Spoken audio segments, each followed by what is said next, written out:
Wild Spidey Moments Part 21. Comment an interesting Spidey fact that you think others may not know.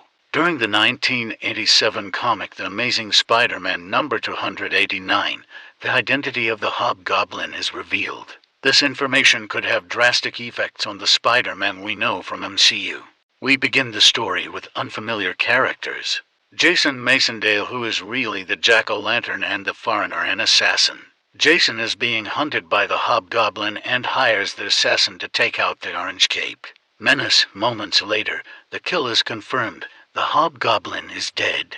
Peter Parker is in Germany at the time with Ned Leeds on assignment from the Daily Bugle. It turns out Wolverine is there as well, attempting to rescue a close friend. One night, Wolverine enters Pete's hotel room and warns him to stay away from his mission. This of course makes Spidey want to help and they leave together. Sadly, Pete returns to his colleague tied up in his room and dead. Ned Leeds is dead. This shocks Spider-Man to his core. He knew Ned for years working at the Daily Bugle together. They even dated the same girl, Betty Brant, who Ned ended up marrying. The Wallcrawler's world spiraled and in Spidey fashion. He blamed himself for every bit of what was happening.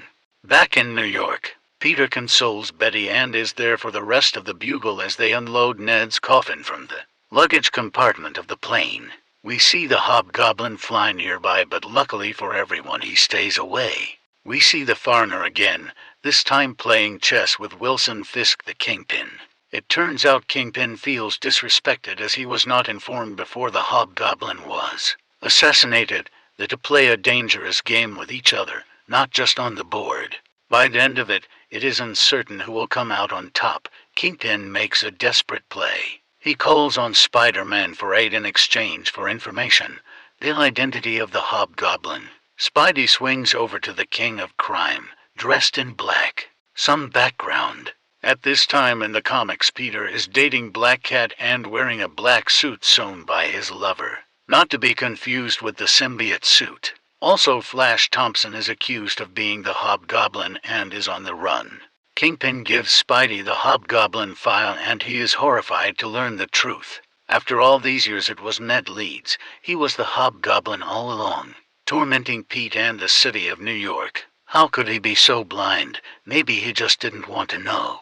But then how could Hobgoblin be seen at the airport earlier?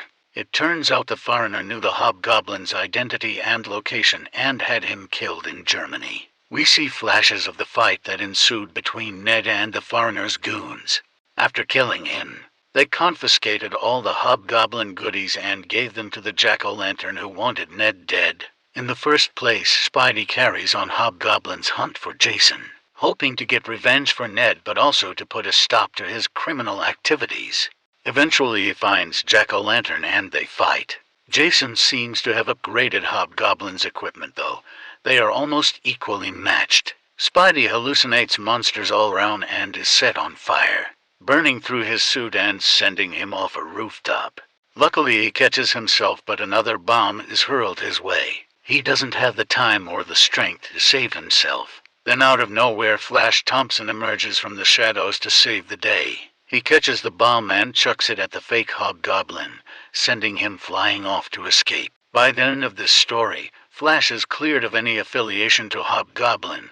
Ned Leeds is dead. And Peter is back home with Black Cat. With what we have learned here, what does this mean for the MCU's Ned Leeds now that he has forgotten who Spider-Man is?